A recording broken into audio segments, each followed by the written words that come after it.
अच्छी romantic love story.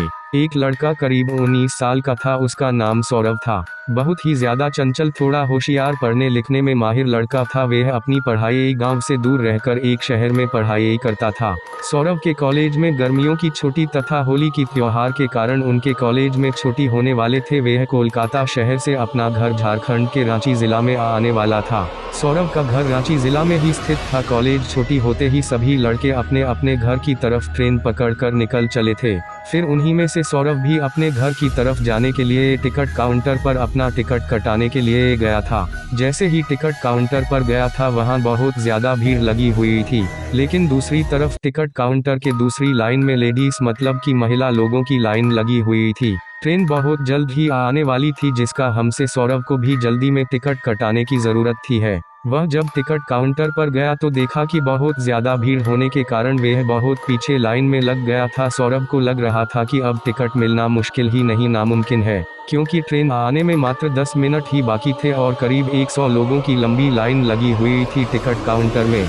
वह जल्दीबाजी में टिकट कटाने के लिए कोई तरकीब सोच ही रहा था कि उसे एक लड़की दिखाई दिया। वह लड़की भी ना टिकट लेने के लिए महिला वाली टिकट काउंटर वाली लाइन में लगी हुई थी। वह लड़की भी रांची जाने वाली थी और उनके पास पेन नहीं था टिकट फॉर्म भरने के लिए। ऐसे में सौरभ के ऊपरी पॉकेट में कलम देखकर वह लड़की कहती है कि कृपया मुझे थोड़ा सा कलम दीजिएगा, मुझे भी फॉर्म भरना है टिकट खरीदने के लिए। उसके बाद सौरभ कहता है, मैं लिखने के लिए कलम तोड़ दे दूंगा, लेकिन कृपया करके मेरे भी टिकट वश में भाग लीजिए। आप भी उसी स्टेशन तक जाइएगा जिस स्टेशन से मुझे घर जाना है। तभी वह लड़की पूछती है कि आपको कौन सा स्टेशन पर जाना है। उसके बाद सौरभ कहता है कि मुझे झारखंड के रांची स्टेशन तक जाना है। फिर उसने वह लड़की भी कहती है मुझे भी झारखंड के रांची डिस्ट्रिक्ट रखी जाना है। फिर उसके बाद सौरभ कहता है कि एक ही टिकट में मेरा भी नाम बाहर लीजिएगा, मुझे भी टिकट मेले में आसानी हो जाएगी और फिर हम लोग उसी टिकट से अपना सफर तय कर लेंगे। लड़की सोनू का बात मान जाती है। वह कहती है कि ठीक है, मैं आपका टिकट अपनी टिकट नहीं मिलाकर ले लूंगी। फिर सौरभ अपने पॉकेट से पैसे निकलता है, उस लड़की को देखा है ताकि वह टिकट उसके बदले भी कटाते हैं। हम दोनों आदमी टिकट लेकर दौड़े दौड़े ट्रेन के पास आता है। जैसे ही ट्रेन में दोनों आदमी चलते हैं, ट्रेन को 1 मिनट में अपना इंजन चालू करके चल पड़ती है। हम सांवरा और वह लड़की दोनों चैन की सांस लेते हैं और दोनों आमने सामने वाली सीट में बैठकर बातें करने लगते हैं।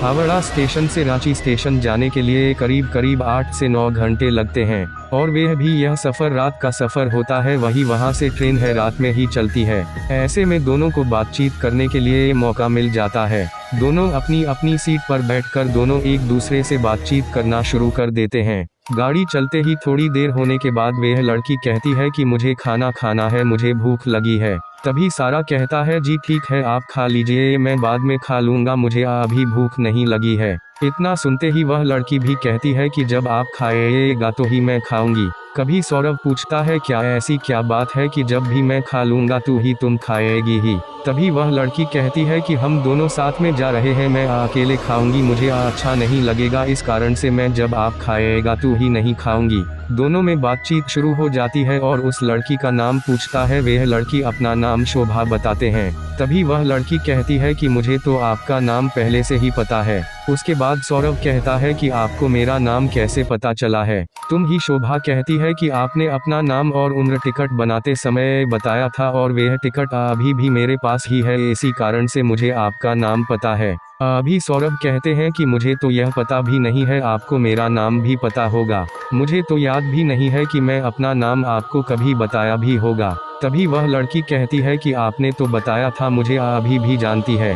रात बहुत ज्यादा हो जाता है, दोनों अपनी अपनी सीट पर सो जाते हैं। सुबह के 3 बजे नींद टूटती है दोनों का। उसके बाद दोनों अपना अपना पानी की बोतल से अपना सामान होता है और फिर दोनों एक दूसरे से बातचीत करना शुरू कर देते हैं।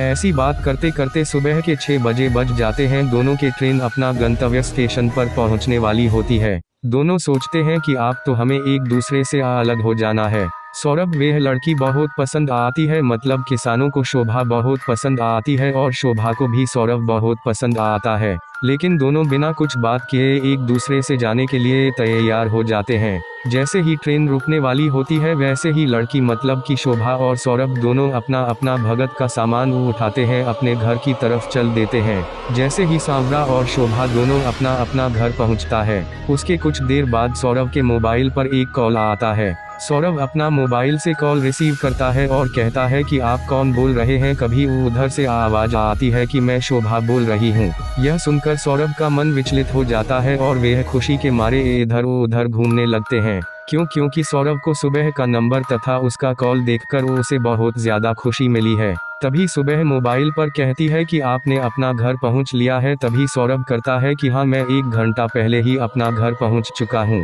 उसके बाद सौरभ शोभा से पूछता है कि आपने अपना घर पर पहुंचती है। तभी शोभा कहती है कि मैं भी 1 घंटे पहले ही पहुंच चुकी थी, मुझे नहाने और फ्रेश होने में टाइम लग गया था, इसलिए मैं 1 घंटे बाद फोन कर रही हूं। अब दोनों में खूब अच्छी तरह से बातचीत होने लगी है।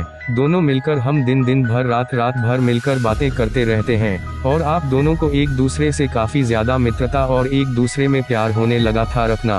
एक दूसरे से मिलने के लिए एक दिन जरा सी स्टेशन पर बुलाया और स्टेशन के बाजू में एक पार्क था, वही दोनों एक दूसरे से मिलने का समय भी फिक्स किया था। फिर दोनों मिलकर आती कहां से बातचीत करते हैं, दोनों एक दूसरे को समझते हैं तथा एक दूसरे को प्यारा अथवा किस करते हैं। उसके बाद दोनों अपनी शादी के लिए अपने अपने घर वाले को कहते हैं। घर वाले दोनों के घर वाले से बातचीत करते हैं और शादी के लिए राजी हो जाते हैं। यह सुनकर सोने का मन में खुशी का ठिकाना नहीं रहता है और अपनी शादी के बारे में सुनते ही दोनों को खूब जमकर बातें करने लगते हैं। उसके कुछ ही देर बाद दोनों की शादी हो जाती है और फिर दोनों एक दूसरे के साथ उसी तरह सेवा से एक परिवार के साथ रहने लगते हैं।